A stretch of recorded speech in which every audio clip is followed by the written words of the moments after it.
नमस्कार। खबर प्रधान देख रहे सभी दर्शकों का बहुत बहुत स्वागत है और मैं हूं आपके साथ संगीता श्रीवास्तव। देखिए, देश की सबसे पुरानी पार्टी है कांग्रेस और उसकी दुर्दशा देखकर खुद कांग्रेसी ही परेशान हो रहे हैं। कार्यकर्ता ही नहीं बल्कि कांग्रेस कार्यकाल में कई बड़े पदों पर रह चुके नेता और यहां तक कि मंत्री भी अब शिकायत करने लगे हैं। 3 दिन के भीतर ये आज दूसरी बड़ी शिकायत की जा रही है पूर्व कांग्रेसी नेता अश्विनी कुमार की तरफ से। जी हाँ, ये वही अश्विनी कुमार है जो कांग्रेस के मंत्री पद संभाल चुके हैं। अब पार्टी बैकफुट में है, हर राज्य में चुनाव हारती चली जा रही है, तो उन्होंने भी अपने अनुभव के आधार पर कांग्रेस पार्टी को अपनी कमियां दूर करने की सलाह दे दी है। हो सकता है ये बात कांग्रेस को नागवार भी गुजरे, लेकिन सच्चाई से आखिर कब तक मुंह मोड़ा जाएगा। पूर्व केंद्रीय मंत्री ने साफ शब्दों में हिदायत देते हुए कहा है कि कोई भी पीएम हर काम गलत ही करता है, ऐसी धारणा बना लेना बेहद गलत है। इसके पहले भी ओडिशा कांग्रेस के एक नेता मोकिन ने सोनिया गांधी को पत्र लिखकर पार्टी के डीप स्ट्रक्चरल और आइडियोलॉजिकल रिन्यूअल की मांग की थी। उन्होंने चेतावनी देते हुए कहा कि 1 सदी पुरानी विरासत हाथ से फिसलती जा रही है। ये दूसरों की हार नहीं बल्कि हमारे अपने ही फैसलों की वजह से हो रहा है।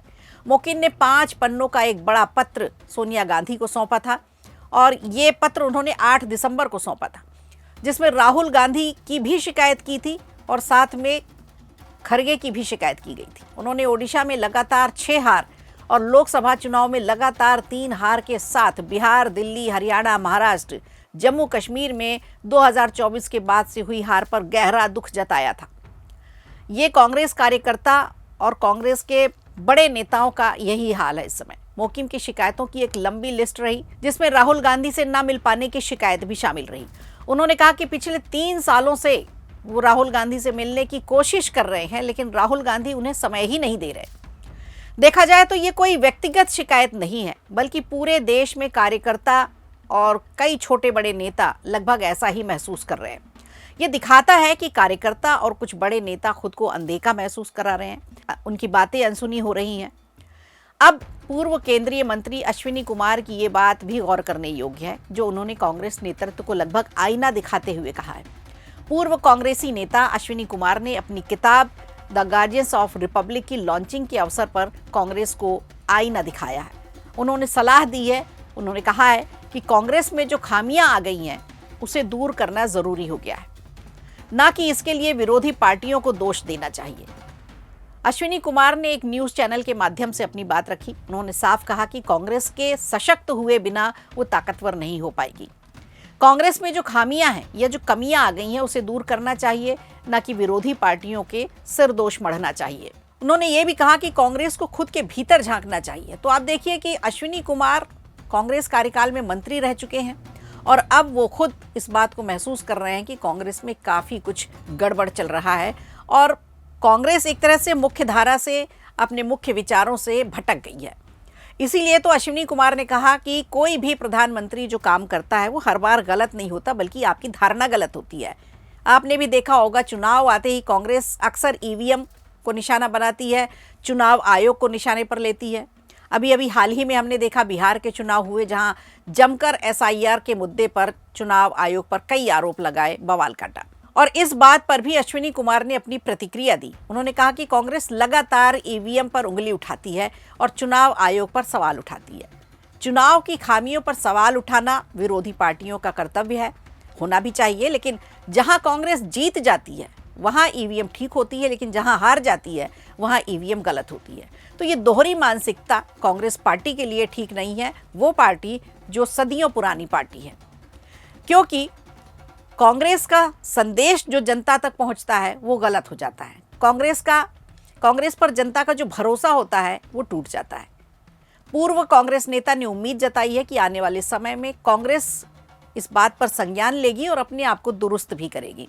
उन्होंने कांग्रेस को नसीहत देते हुए कहा है कि अगर ईवीएम गलत है तो जहां कांग्रेस की सरकारें हैं वहां से वो इस्तीफा दे दें, तब जाकर कांग्रेस का जो नैरेटिव है कि ईवीएम गड़बड़ है, चुनाव आयोग गड़बड़ है, वो नैरेटिव उनका मजबूती से जनता तक पहुंचेगा।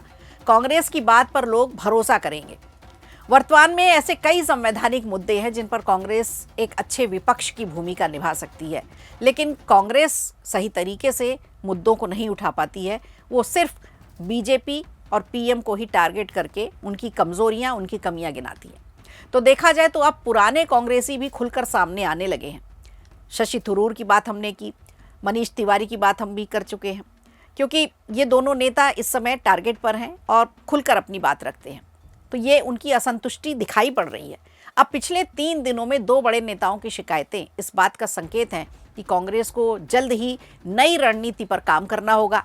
बिहार के नतीजे बता रहे हैं कि कांग्रेस ने ठीक से मुद्दे नहीं उठाए, या तो सारे मुद्दे उठाने के लिए वो वक्त सही नहीं था। तो उन्होंने कहा कि अब वही संदेश जनता तक पहुंचाए कि कांग्रेस एक पुरानी पार्टी है और अपनी पुरानी रणनीति, अपनी विचारधारा से वो भटक कर नहीं बल्कि जनता के हितों के लिए काम करेगी। बजाय बीजेपी को घेरने के, पीएम मोदी को कमजोर दिखाने के, खुद को मजबूत करना होगा और एक अच्छे विपक्ष की भूमिका में आकर देश हितों की बात जनता तक पहुंचानी होगी और सदन में भी रखनी होगी। ये शीर्ष नेतृत्व के लिए देखा जाए तो एक तरह से चुनौती दी है उनके ही पूर्व मंत्री ने। अब देखना होगा कि कांग्रेस को जो बार बार एहसास कराया जाता है उनके ही नेताओं के द्वारा, उसका असर कितना होता है। क्या जिम्मेदारियों में बदलाव होगा, नीतियां बदलेंगी, रणनीति बदलेगी, या फिर ऐसे ही ढुलमुल रवैया चलता रहेगा, क्योंकि देश को भी एक अच्छे विपक्ष की जरूरत है। वीडियो अच्छा लगा हो तो लाइक कीजिए, शेयर कीजिए और कमेंट बॉक्स में हमें जरूर बताइए।